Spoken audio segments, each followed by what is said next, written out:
Welcome to Chris Parkin Shooting Sports. Today we've got a very kind of ad-lib video, a little bit of a relaxed thing from me.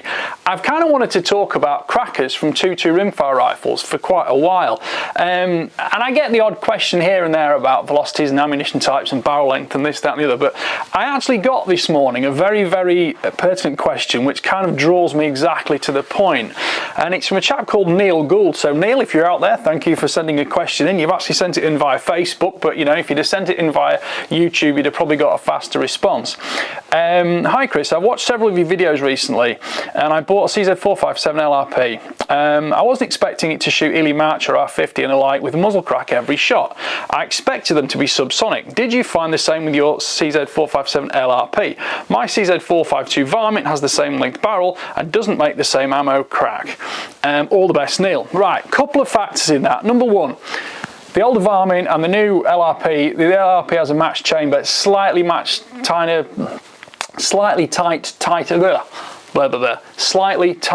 tolerances.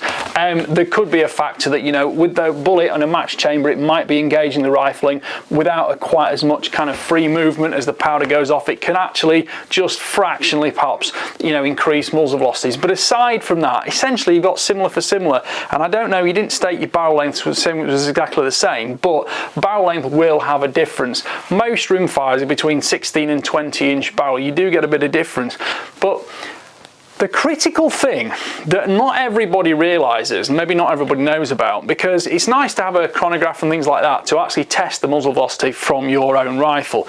Now, I've got various types of ammunition here, just knocking around. I've got obviously subsonic, hollow point, subsonic, copper plated, Ely Club, SK Standard, and I've got some Lapo and Midas. Now, they will all have printed velocities somewhere on these boxes. Sometimes actually the boxes, they end up putting a label over it so you can't actually read it, but they all have whatever velocity they say they have. But critically, if you really want to experiment with ammunition, you need to actually test it in your gun, both for accuracy, consistency and velocity. Now, the thing that a lot of people don't quite think about is they say, why is my rifle producing crackers? Is it because the ammunition is too variable? Is it a bad batch? Is it this, that and the other? Is it blah blah blah? Well, I've noticed this over a long time, and the simple fact is it's not necessarily the ammunition that's changing speed, it is the speed of sound in air. Now, the speed of sound in air is actually very close to where advertisers, marketeers and ammunition makers are making a lot of their ammunition. Now, you get types like subsonic, which is running at about 950, 975 feet per second, which is absolutely definitely subsonic in pretty much all conditions. But you get something like SK Standard Plus, which is coming out at 1186 feet per second from my rifle on average. Well, guess what? That is very close to the speed of sound in air at my sea level here, which 50 meters from sea level I am here.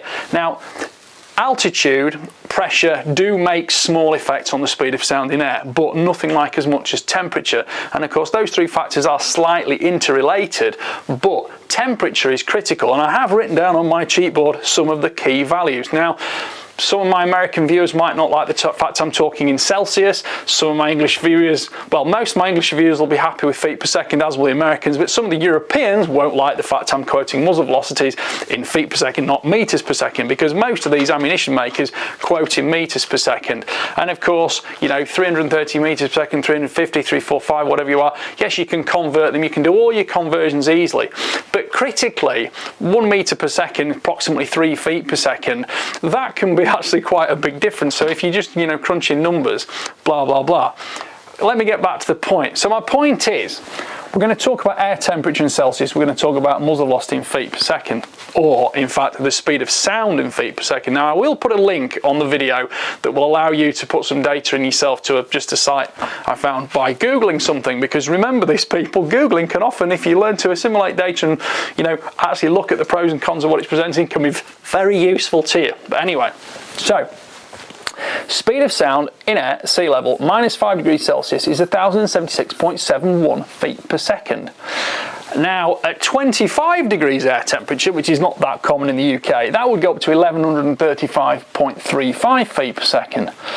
Now I'll put a picture of all this on the video, but you know, at 0 degrees, so -5, 1076, 0 degrees, 1086, which is pretty much exactly what that is doing. 5 degrees, 1096, 10 degrees, 1106, 15 degrees, 1116 feet per second, 20 degrees, 1125 feet per second, 25 degrees, 1135 feet per second.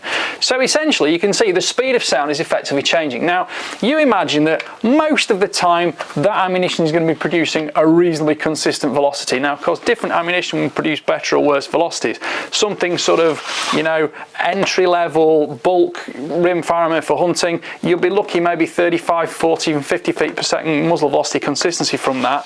Something like the SK Match Standard Plus, which does give me very consistent muzzle energy and muzzle velocity figures, that's running below about 20 feet per second. The Lapua Midas is actually nearer 10 feet per second, but it's phenomenally a lot more expensive. But you know, you pay some money, takes your choices. Ely Club's not too bad. That subsonic ammo from RWS is notably slower than most other RWS. That RWS subsonic ammo is actually notably slower than many other subsonic rimfire loads, which is running 1030, 1020 feet per second. That's like say running 950, 975. It is notably quiet though, and I'll put a little bit. I'll try and capture some video together around of some of these different ammunition types from similar rifle. But anyway, so my point is, say you're shooting that and you have got 20 foot per second variation muzzle velocity. On some days that 20 feet per second up and down will be well below the speed of sound. On some days it's going to be right in the middle of the speed of sound, and on some days it's going to be above it. So effectively that is often why you get crackers. And if you've got, you know, you shoot a string of 10 rounds and 3 are below and 4 above and the rest are in the middle, well you'll get a few crackers then, won't you? And a few that are very quiet and a few that aren't. So I think this is something that often applies mostly to UK shooters, because for decades we have had sound moderators on our 2.2 rimfires, we've had subsonic ammunition like the RWS or Winchester or something like that, and we've got very used to having a super quiet, lovely, you know, stable round to shoot that doesn't make any noise. Brilliant. I love it myself. I think it's one of the best things about shooting, because you've got all the ballistics you can play with. Yeah, it's a little bit slow, a little bit curvier, but it's not noisy and you can just shoot all day. I've kind of lost where I am now, but essentially that is why you sometimes get crackers. So look at the air temperature, because generally speaking, if you've got ammunition that's doing X speed, and if X speed is very near the speed of sound, some days when it's particularly cold you might notice more crackers, and on other days where it is significantly warmer outside, well, the speed of sound's higher anyway, so the ammunition's going to be doing about the same temperature. You could say that it might get a little bit warmer in the barrel, but it's probably not going to be giving you any crackers. So that is why, think about the speed of sound and the actual air temperature. You don't have to worry about it to the nth degree. Yes, there are some superb books by people like Brian Litz on ballistics and atmospherics and things like that. If you want to go into it like that. But simply, the reason you get crackers is because you're running ammunition that is very close to the speed of sound. Some days it'll be below, some days it'll be above, and that's why you get your crack. So there you go.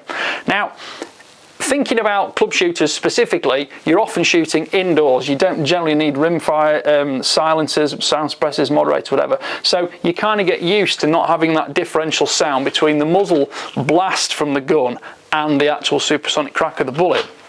But as more and more people are shooting rimfires at longer distances, outdoors, more target oriented, and they're moving more to using more of the, you know, the semi-match or the full match rounds, there's a lot more experimentation involved with those. People are shooting a lot more. Some people are happy to shoot truly supersonic.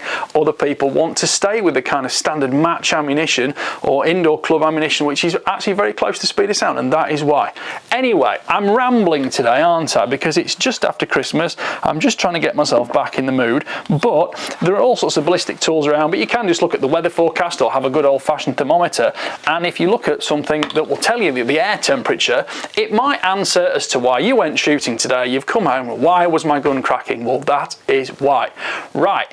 Thank you for watching. Please like, subscribe, comment, click notification bell, and in those comments, if you want to ask any really interesting questions that will be useful to lots of other shooters, we can cover them in videos like this. Right, have a nice Saturday, enjoy your shooting, look after yourselves, bye for now.